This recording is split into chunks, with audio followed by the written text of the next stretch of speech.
Okay, so this is a video game review for Just Cause for the PlayStation 2.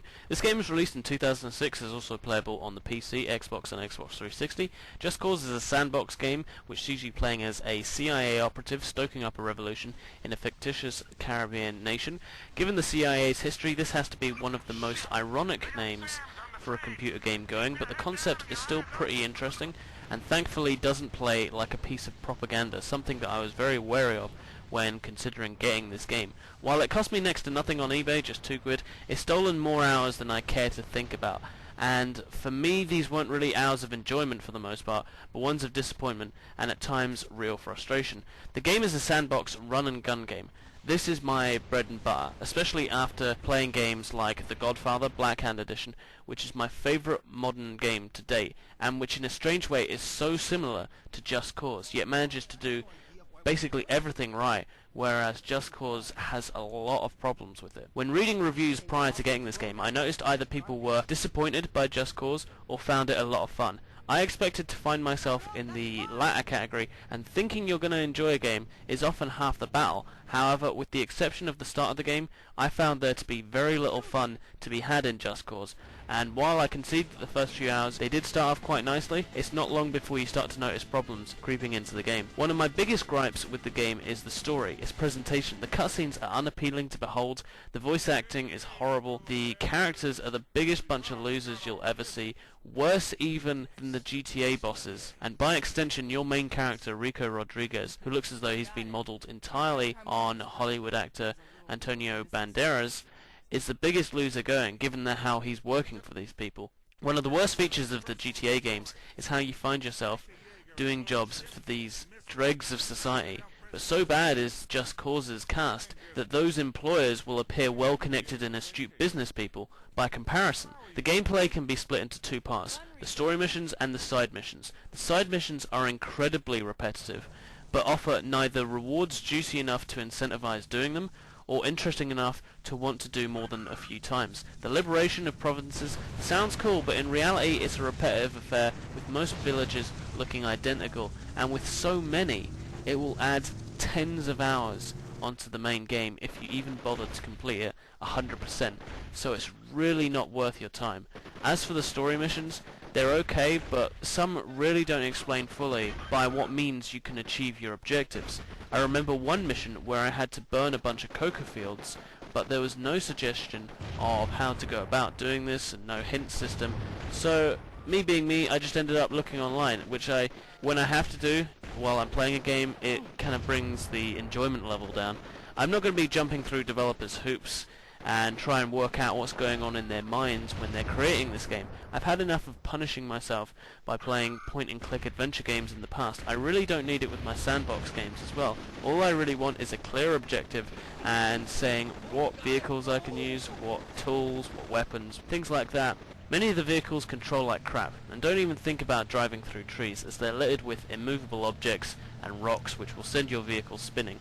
There are a few vehicles on the road when you really need them, when you find yourself out in the middle of nowhere and you need a vehicle, and when one does come along, it'll often just run over you as you try to carjack it. Realistic? Maybe. Fun? No.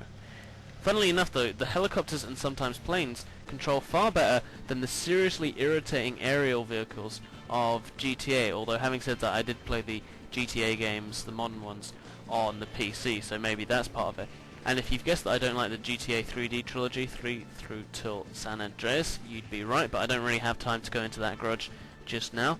In fact, one of the best features of this game is flying over the huge island in a helicopter, and it even looks quite nice some of the time. The graphics aren't great the rest of the time, but would be forgiven easily if the gameplay was any good. The music is fitting, but it requires a few more tracks, and the sound effects do sound good, especially the gunshots. The geography of the island is well done in places, with huge cliffs, and the rumble feedback that you get in this game seems so much greater than in other games. It's really powerful. That said, the island is ridiculously big. It's in the realms of San Andreas stupid just how large it is, so normal travel is just a chore. Even the instant travel option of extraction requires you to go into a menu, hit the option, go out of the menu, wait for the helicopter, sit through a loading screen, and then take part in a parachuting exercise to land. After the first time, you really shouldn't have to go through that whole procedure every single time, especially parachuting in to land. But given that you'll need to do this a lot in the game, it just really becomes a hassle later on. The Godfather's taxi driver system is just so much better implemented. It's almost instant. It really does, when they say instant travel, they do mean it. And the map has not been assigned to a quick button, so instead it's shoved into the load menu again. To be fair, that's what a lot of games do, but I don't really see why I can't just press a button and go to the map. And every time you visit it, which will probably be quite a lot, it loads it up with all the markers you've just checked off, all the things that you basically didn't want to see before. The zoom option when you open up the map is also piss poor, and sometimes making out what's what and where things are is very difficult, and there's seemingly no waypoint system as far as I could tell during play, so getting from place to place isn't as easy as you might think. You have to bring up the map quite a bit, which means going into the menu, and there's just these two aspects of it, the extraction, the instant travel, and the map. If they had been mapped to a simple button, things would have been so much easier and less of a hassle. And if you hadn't had to go through all that parachuting in and loading screens and stuff with the extraction, then a lot of frustration would have been saved. It's because it's something that you do quite a lot during the game, so if they had just managed to make it just that little bit less tedious, it would have been great. The game's saving grace is its checkpoint system during missions, which in many ways makes it less frustrating than it would otherwise have been. That said, while the difficulty is for the most part fine, the developers whacked it up towards the end of the game just when you want it over and done with. And to top it all off, I haven't even completed Just Cause. I got to like the final or penultimate mission where you have to basically destroy these 3 missiles with a fighter jet, and as I destroy 2 of them and I get to the final one, it turns invisible. It literally is nowhere to be seen.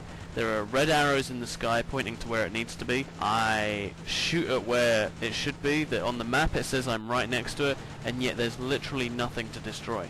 I don't know whether or not that's my disc, but it seems incredibly coincidental that everything else in the game seems to be working as the developers would want it. Yes, it's incredibly kind of feels very unfinished game, but to not be able to shoot down the final missile to bring an end to the game seems ridiculous. But I've retried it for hours, and literally it's like shooting myself in the foot every time, and it's very frustrating. I'm going to conclude my review now on Just Cause and say that I try not to think about how many hours I've wasted on this game, as it'll only give me heart palpitations. The first few hours are somewhat enjoyable, but you'll soon discover its many flaws. The characters are appalling to watch, the story is pants, the driving and shooting mechanics could be better, the side missions are tedious, and the island is huge and cluttered with trees, rocks and hotspots, which makes reading your map just a nightmare.